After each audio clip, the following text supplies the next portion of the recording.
Now, this panel is all about innovation and trends shaping the future of public transportation, strategies for enhancing efficiency, accessibility, and user experience in public transit, the role of technology in transforming public transportation systems, and we touch on case studies that's all down to you, cities that have successfully reimagined their public transit systems. First up, though, I'm going to ask each of you to give me a brief introduction and overview of your thoughts initially. I'm going to start with ladies first. Come on. Very much. Thank you for having me. It's on. Is that loud enough? Can you hear us? There we go. Okay. Good afternoon. Hello. All right. Good afternoon. My name is Subramanian. I am the Chief Operating Officer of a company called Glydways. Glydways is reimagining the future of urban mobility with autonomous electric bidirectional vehicles on a closed network. We believe that we have found the first and developed first profitable mass transit system. That is not a term often heard in the mass transit industry of the world. And so we're really excited about the technology that we're bringing to market. My background prior to this has been mostly in aerospace, and so it's really exciting to work on something that does not fly. It's a materially easier problem, and I'm really excited to be here today to be part of the conversation about it. A pleasure. Yeah. Hi, I'm Joerg.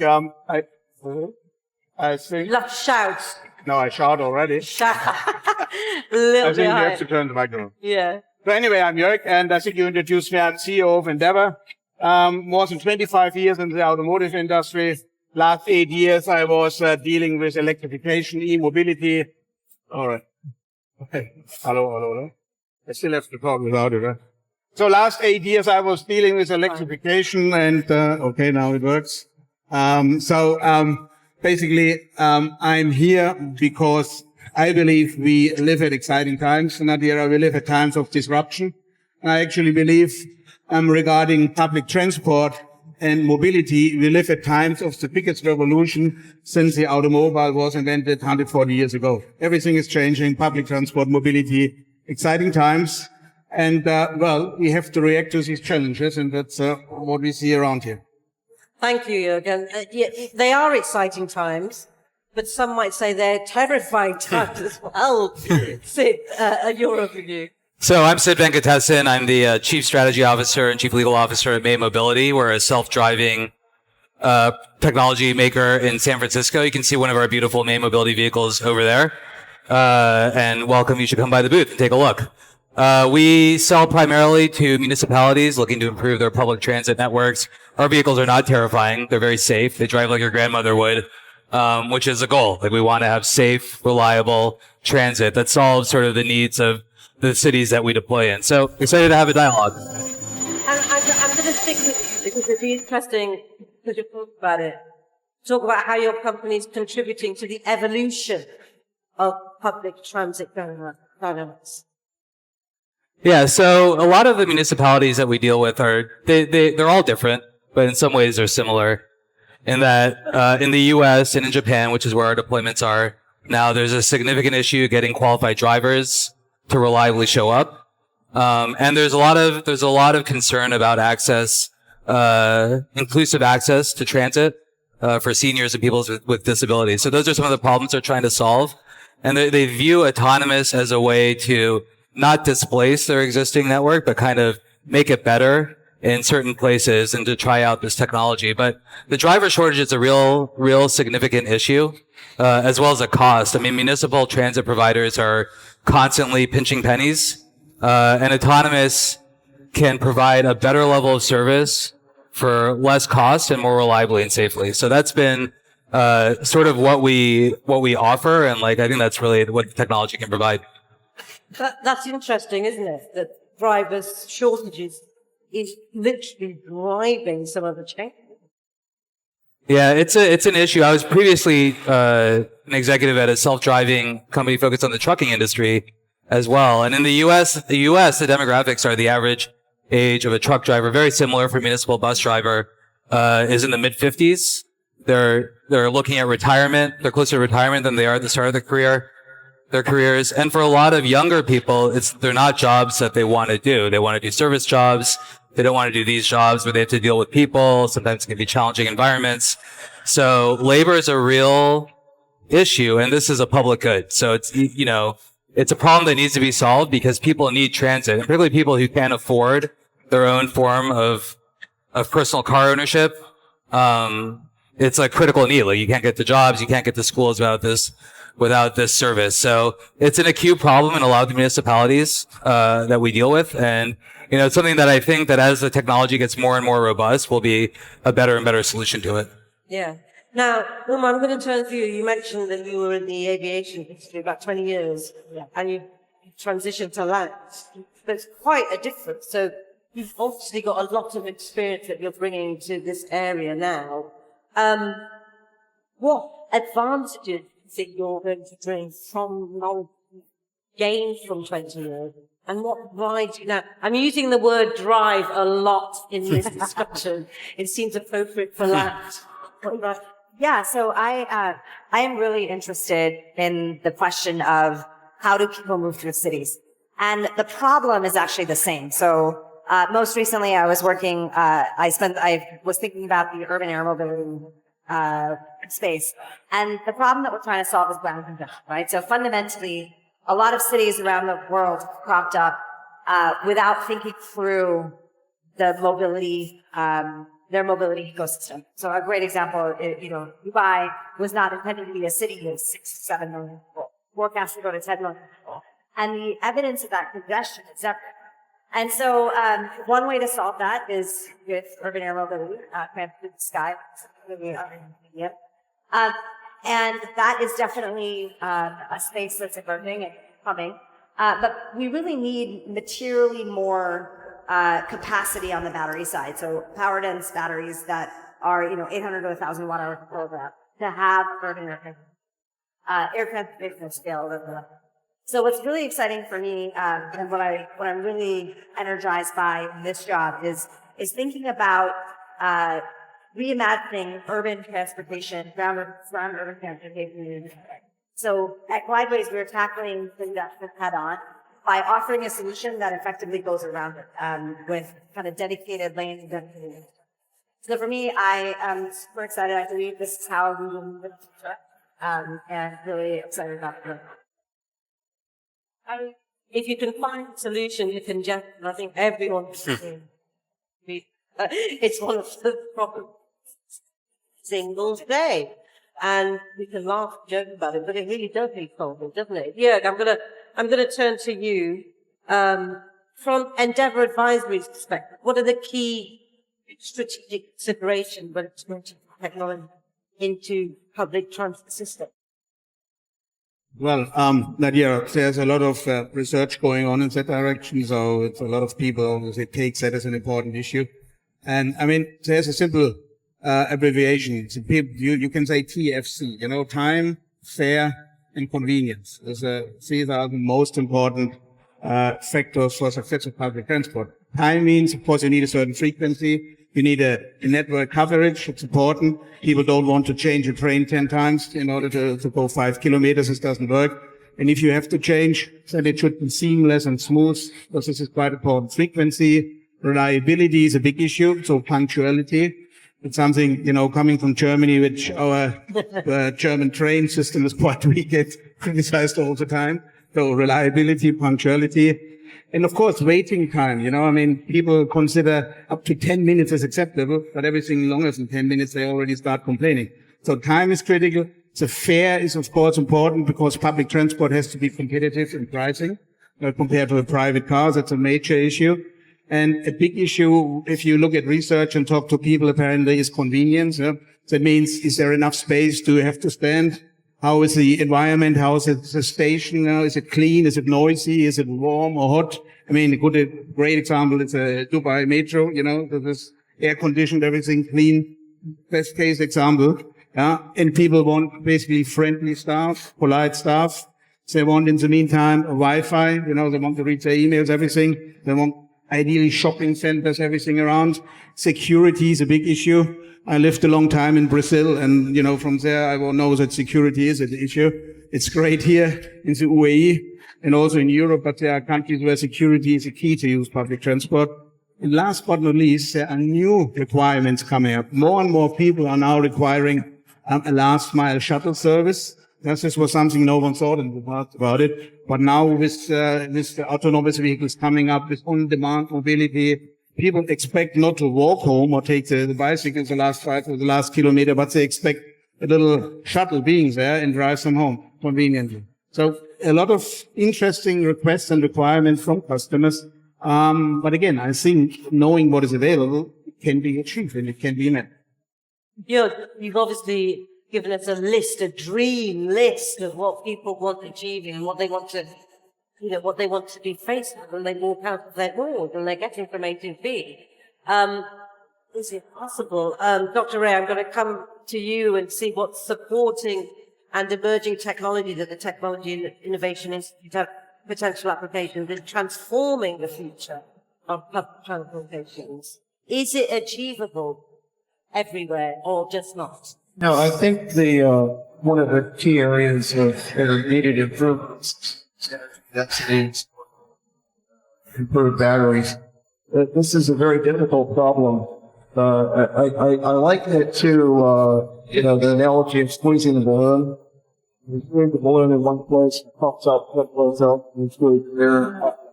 No, because there are so many parameters that need to be optimized. You increase the duration of energy available and on short cycle for these kinds of trades. So a lot of companies around the world are working on this.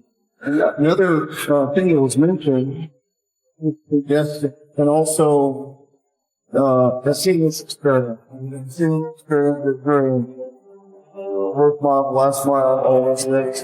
And I think AI, especially in the current generation and the coming generations of AI, offers an opportunity for improved optimization of that and reducing wait time, making it easier. When we get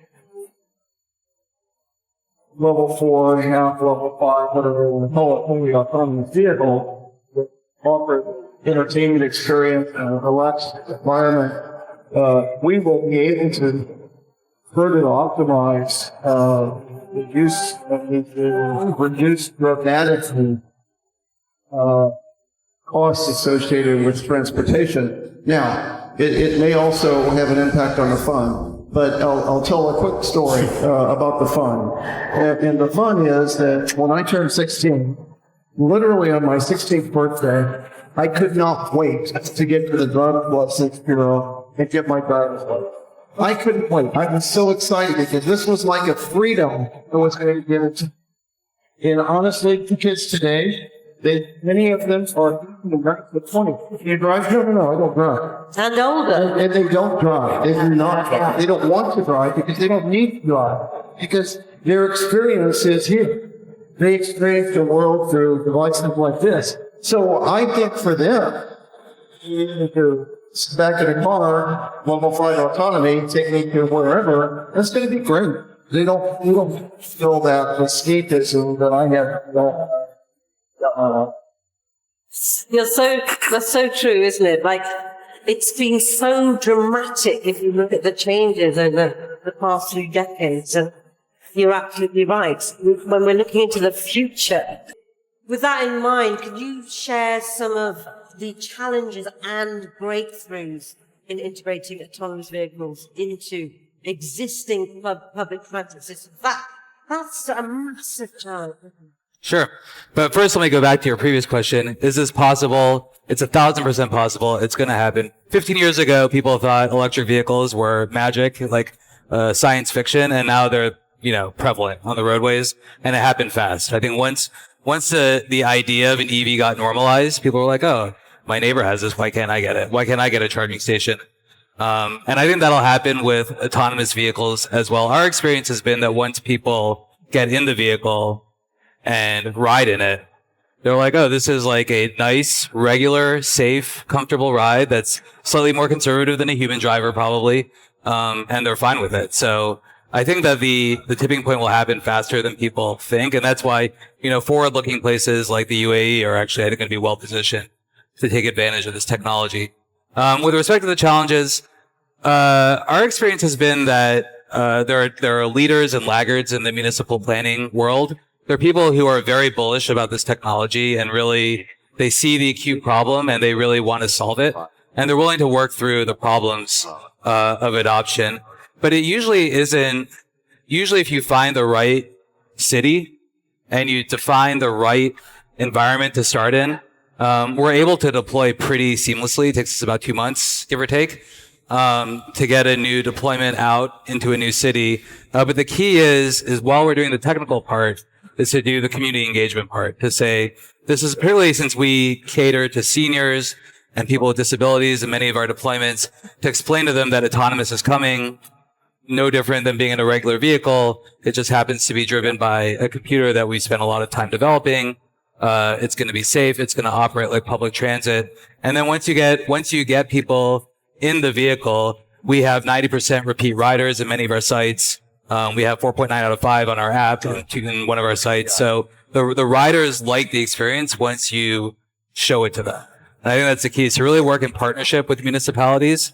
That's almost more important at this point than the technical challenge, in my view. Well, I am aware. Can you believe it? Like, we've been talking already for quite a long time, and these are quite short sessions. So I'm going to ask initially, Sid, you about the key trends that we're seeing at the moment.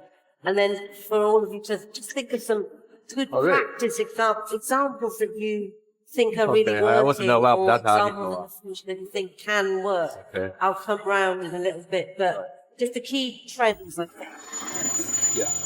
Yeah, so I want to talk about the short-term trends and then the long-term trends. So the short-term trends are driver shortage is an increasingly acute problem, like in the developed world, in the States and in Japan. And in Western Europe, like, we're getting older, we're not getting younger. So these are issues that are going to become more and more acute over time.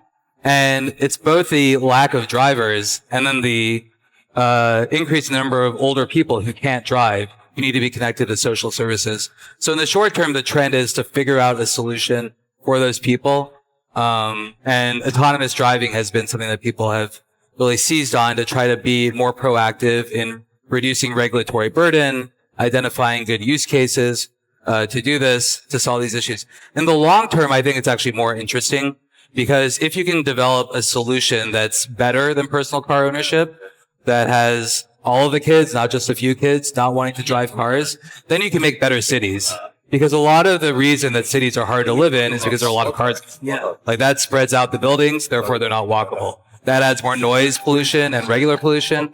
That makes it harder to enjoy the places that you are. If you're able to have a really effective public transit system, you can design a city which is really walkable, where you can build in green space, and that you're connected by an efficient autonomous transit system. And I think that's really like the dream of this technology.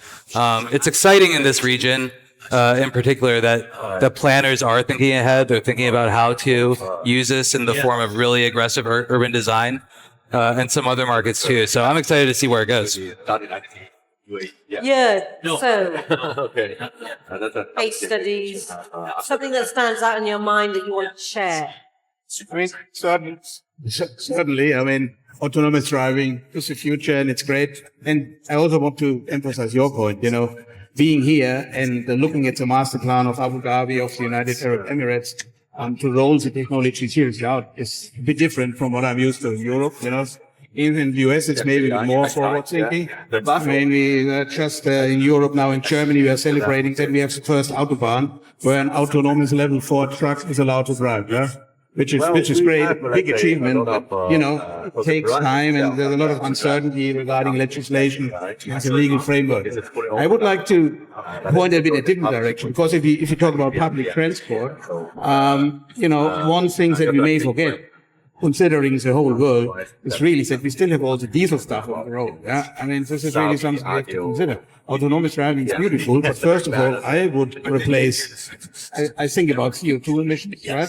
I would like to replace the diesel engines with electric engines, and then even go further with fuel cells, And this is something, when I was CEO of the London taxi company in the UK, in London, we changed the company from a manufacturer of diesel taxis to a manufacturer of electric commercial vehicles. It was a big transformation story. And who really helped us on that way, I have to say, it was the government. At that time it was Boris Johnson, the Prime Minister. And we kept on asking the Prime Minister and his team, in order for a certain transition period, we need government support. Because still, batteries are expensive. From a commercial vehicle, 40 to 50% even of the total vehicle cost is still the battery. And as long as that's the case, even electric buses are really expensive. They're actually 50 to 80% more expensive than diesel cars. In order to overcome that hurdle, we need for a certain period government support, for a transition period. And in the UK, in London, they have great support schemes. If you buy an electric van, you can ask for £5,000 grant. If you scrap your old diesel van, you can get up to £3,000 scrappage scheme.